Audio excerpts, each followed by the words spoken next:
Tangdam chiang na mo thong hi kula ruk Tangkhawng ni hai sarri thong pang thar ngai ti ding in kan som chan ha mai mung trouble kasi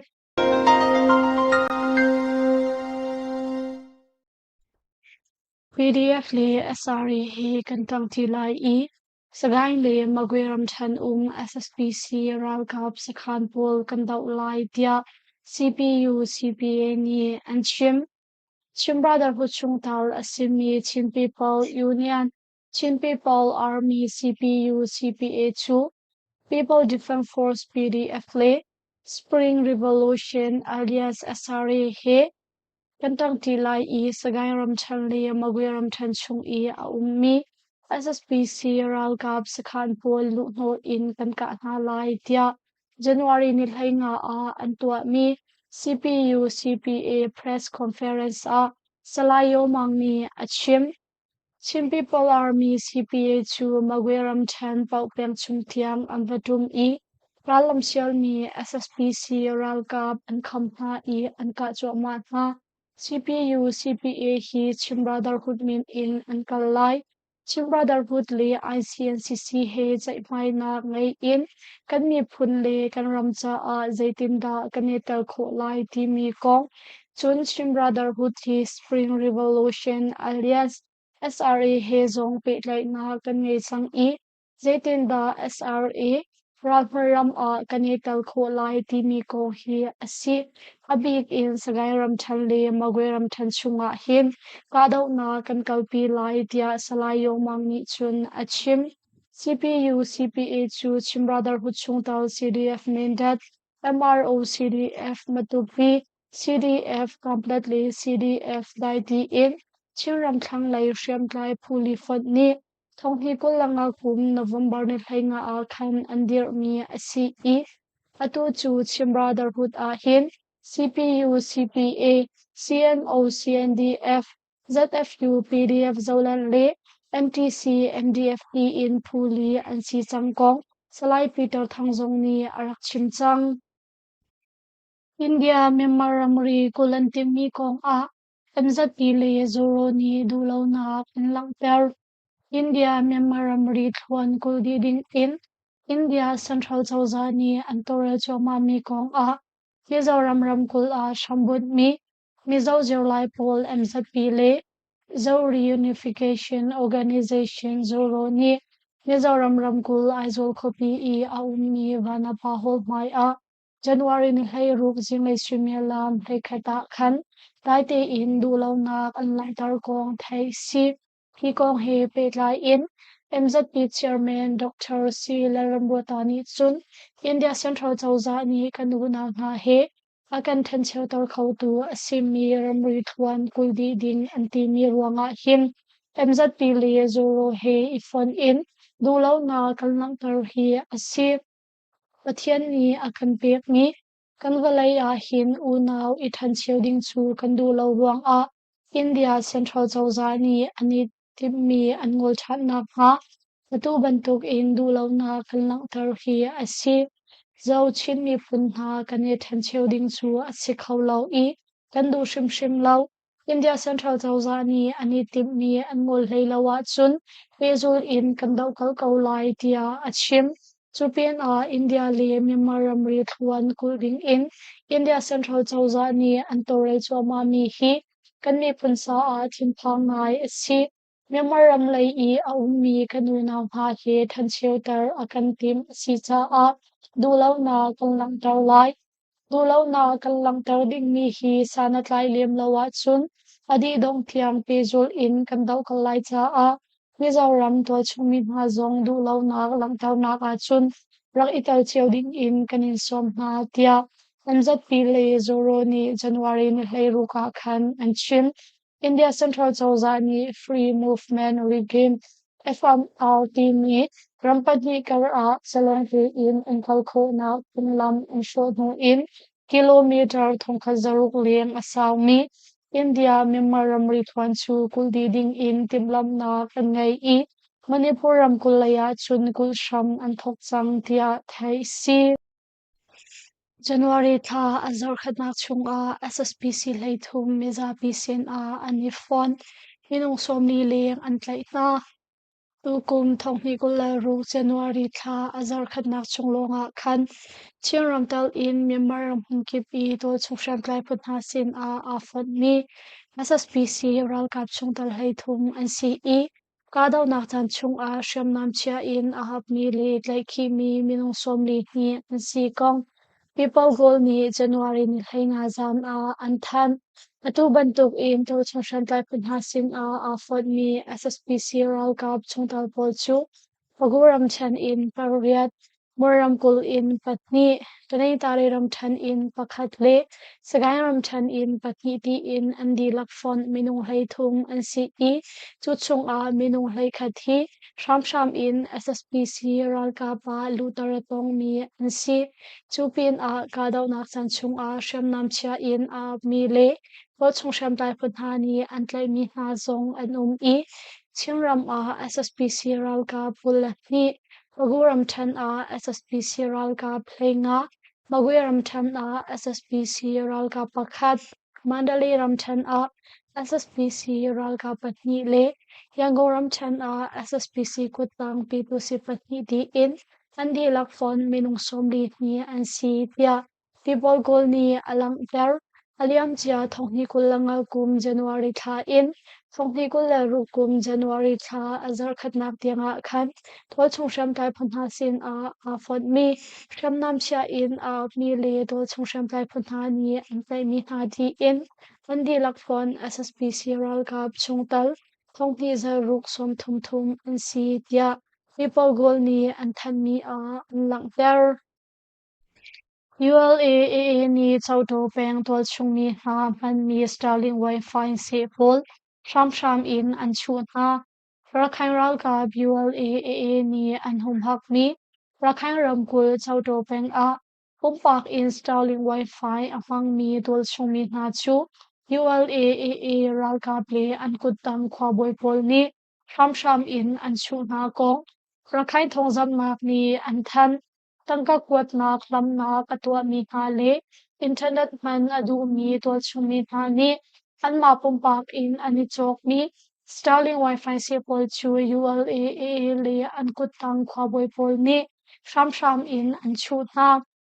zeirong a atu bantuk in an chu na ti zong halaseuri lo chu atong mi tol chumi ha chu an thin hungai ko na in an let ngam ha lo rakan pe than na se ti an du ngai ko na in kanin pek than te na lai an ti phone na lo chau to peng chung I a mi khwa pol chu sham in an chu di non ko na ti in kan thai peng dang hi chu an chu ve na le chu ve na lo kan hal khawri lo ULA ni Starlink internet public zone an on an mata amang mi an thlom ruang a an chu na hi asiko lai ti in kan zoom Singa in an chunak na ruang hi fiangte in kan ngal khawri lo tia chawdo tol chungmi chiao khat ni Rakhine Shambun asimi Western New Sa an chim ULA ni sham in an chumi na Starlink Wi-Fi Starlink internet se hi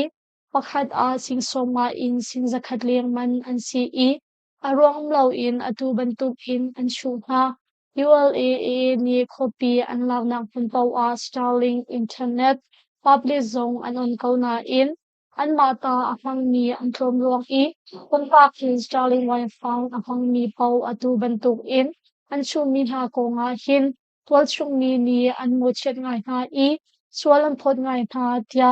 Rakhine Shambun Thawngchimnak chiao khat ni an lang tar mi in thai si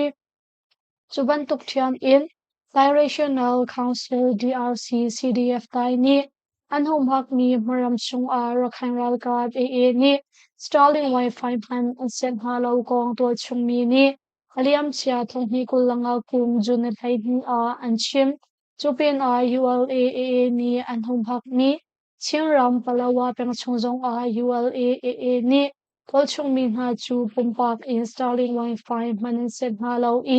Palawa peng chung a zilben tuk shem tai fu man an mahal pin mak talo in lutar an du lo pin a tol chung mi le khwa boy pol an thi phai nga an shau chiang na kong le arong lo in tol chung mi an tlai lang mang na kong Palawa to chungning hasin in Thai si ULAA he pe tlai na ngai ani tim ni chu Bangladesh chawza ni adu than lau Rakhine ral ka ULAA he khongning te in pe tlai na ngai ani tim ni chu Bangladesh chawza ni andu than lau kong le Rakhine ram ko nar chiolong au khau I Rakhine chawza achelo mi ULAA he khongning te in pe tlai na an ngai lau kong Bangladesh from dang le bunchi MD Tauhid Hosseini Achim Rampakha Simi ni Rakhine Ral ka ULAA he Peitlai nak ngai ding chu ase khaulo I kantu khaulai lo Member chawza he pezul in Peitlai nak diplomatic relation kan ngai kau atu I member chawza hi ramkip ni an chawhlan ni ase kau I thongni de in member no ngai tu an si kau cha a AA chu phongning te in adir mi phu pakhat a kan chia khau na lo chu cha a Myanmaram chawza he pezul in petlai na kan ngai hi asi tia Bangladesh rom dang le bunchi MD Tauhid Hosseini Achim alwan cha January ni shale ni lai khata khan Rakhine Ramkul Mangto Peng Ramri a AA le Muslim Shamplai Phu Arsa karu I ka daw na kachualiaw a Bangladesh ram chung I Kriamnam kuan atla mi kong he petlai in Bangladesh chawza ni phungning te in AA an som I ane tong tia media chiao khat ni an langter hi kong he petlai in Bangladesh chawza ni chun Myanmar SSPC ambassador long phungning te in an au I an ton mi asi kong Bangladesh ramdang le bunchi MD Tauhid Hosseini Sunli na katwa tia time of Bangladesh ni alangtar Nepido Dawdun Chi Tlanglong Lampong ka daw na ka SSPC ral ka pali anchi may thalzun li anla magweram tan Dawdun Chi Peng Nepido Dawdun Chi Tlanglong Lampong a mun khoi khol tu SSPC ral ka polchu an kia lay a to chung shem tlai tang thi phu ni an ka na I SSPC ral ka pali an thi bin a may thalzun nga dal in shem nam zin mazat song tang thi phunha ni an lak chi kho kong Honawadi PDF ni January ni heiru ka an than January ni li za chimil lam pariya shonga khan Dawdun Chi Peng pin chang khwa a umhona khwarmi SSPC ral ka polchu Nepido Dawdun Chi Tlanglong Lampong I a ummi kalama pong alam ton na ka ngun khwai an khol I pin chang khwa lei an kiaw liaw a to chung trem tlai tang ti phunha ni rakbo in an ka na tia thai si kapni gar ka daw na ka chun SSPC ral ka pali an thi I minong pakhat ni hliam ha fak ngai in atur pin a SSPC ral ka pulsin in MA1 may thalzun li 79 may thalzun khat somli bom lungruk kwan fang zakwa somkwa kwan bom pasha li kwan khamang ki zun ti zong thang ti phu ni kan la chi kho ka daw nak chu Pongnawadi PDF taya penkom battalion panga magwe thang lai shem pai pu le magwe guerrilla force tang ti phun ha ni kan kalpi mi asi tia Pongnawadi PDF ni an than mi a an lang tar chi MNDAA ni an raklai mi na SSPC ral kap chung tal Soviet ling an thla than na 1027 Operation Liawa Kokan ral kap MNDAA ni an tlai mi na SSPC ral kap chung tal Soviet rukchu an thla than na kong Sharam Thawngchimnak ni January ni leiruka an than Aliam chia thongni kulanga kumchung a SSPC ral kap he Kadai nak sarding in hatlak nak an ngay hu a 1027 Operation Chanchung I MNDAA ni an raklay mi ha SSPC ral kap sombe rukchu January ni layliya khan an thachan ha tia thai si kan thai kho mi chu Papa ya zarukula rukle Asaya pasari in an sinha I an dilak fon minung sombe ruk an si Lukachung a adang zanti zong luat nak pek than an tim na tia Mekhau News ni achim tutan MNDA ni luatnak an pek mi na SSPC ral kap somre jok lak atam deuh hi laukai le wasin chomram shamnam chia in mi an si aliam chia thongni kula thumkum October thok in 1027 operation an rakal PE thongni kulanga kum April satiang General Lee Brigadier General rank asimi SSPC ral kap kulasari anthi chuchung MNDA put in athimi anrakab SSPC ral kap in General Brigadier General rank asimi na pathum antlai hapin minung paruk ni shyamnam anrakchia minung patni anthia Myanmar Defense and Security Institute MDSI ni Aliansia thani kulanga kum amrak than ngay peng SSPC ral kap i kum somsari tarnu pakhad antha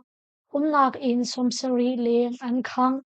magwiram than ngay peng chung i ummi kuchiu khachu ralam sial mi SSPC ral kapul mi anlu no i kum somsari tarnu pakhad antha kong Ngay Downing Ground Truth Reporting Team in Tuambaway Tuni and Shim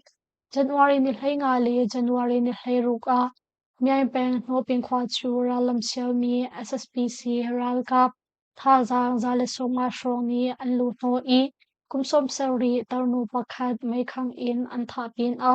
kum nak in som sari le an khang ralam sial mi SSPC ral kapul ruang Koreat in tual chung mi thongriat liang song ahim nak hunkol in anzam na tia thai si chuban tuk thiam in aluan chia January ni hei thum jingzonga khan mandalay ram than min chiam peng limpung khwa SSPC ral kap mi drone in boman thak na in umnak liam mi liam hma tuar mi le umnak in arok mi om show lau tia Min Chiam Public Movement Committee in Tuambaway Tuni and Shimve. Sutlepen SSPC ni Muslim panga antlay na Rakhine Ramkul Sitwepen. Kuya kung kwa SSPC ral kap ni no pakhatlal in Muslim panga antlay na kong thay si. Thay atong mi Muslim polchu. Motor no pakhat Hassan kumsom thum Roshan kumsom thum panga Husor Arma kumsom thum pasari le Isu kumsom bukli in andilak fon minung panga ansi January ni Thailia khan SSPC ral kable an kutlang pilik polchu Koya kong kwa moto in anraklut Anum nak ina luto in antlay hi asi tia Rakhine Shambu News tia news ni alang per January ni thai thum zonga khan phoya kong khwa mi Muslim nu pakhat chu SSPC ral kaple an kutlang pulik pol ni antlai tlai atong mi Muslim pol chu an thari na lo tia thai si heliam chia thonghi kul langa kum December ni som thum zonga khan sitwe pen palim ping khwa boya ton leo mi Muslim pa pakhat song SSPC ral kap ni antlai an thari lo tia thai si YGF sin SSPC ral kapathum may thalchun ni he ani fon moram kol ye peng shambul mi khamaya zanga somkwa khat battalion in SSPC ral kapathum chu may thalchun ni he nizapi sin ani fon kong ye guerrilla force YGF ni January ni hleiruka anthan January ni hlenga khan ye peng shambul mi saka kha hleikwa tang Jayo Sampia Kwa Shambun Mi Kamaya Zanga Somkwa Khat Battalion in SSPC Ralga Pathunchu MA3 Meithal Ni Kwanbong Patni Le Kwanfang Sombiria The Ye Guerrilla Force 1GF number Thore Pakhat Battalion Sin Anifon Tia Thai Si Ye Guerrilla Force 1GF Sin Afon Mi SSPC Ralga Thar Pathum Hi Sham in SSPC Ralkapa Lutaratong ni Aung San Li Himang So Li Zile Na NCE Tapyo Zayep Peng Vehicle Li Ralkap Training Kainak Siang In Le Number Lay Khat Ralkap Training Kainak Siang In avoid hay ruknak training adi mi an si tia ye guerrilla force YGF ni an than mi a an lang ter chuan tuk thiam in January ni hra zonga khan ye peng ko mai khwa a shambut mi khalaya somkwa khwa battalion in sham a SSPC ral ka pa lutar tong mi ral ka thar pa hi chu friam nam he ye guerrilla force YGF number thongre pakhat battalion sin a ani phone dia thai si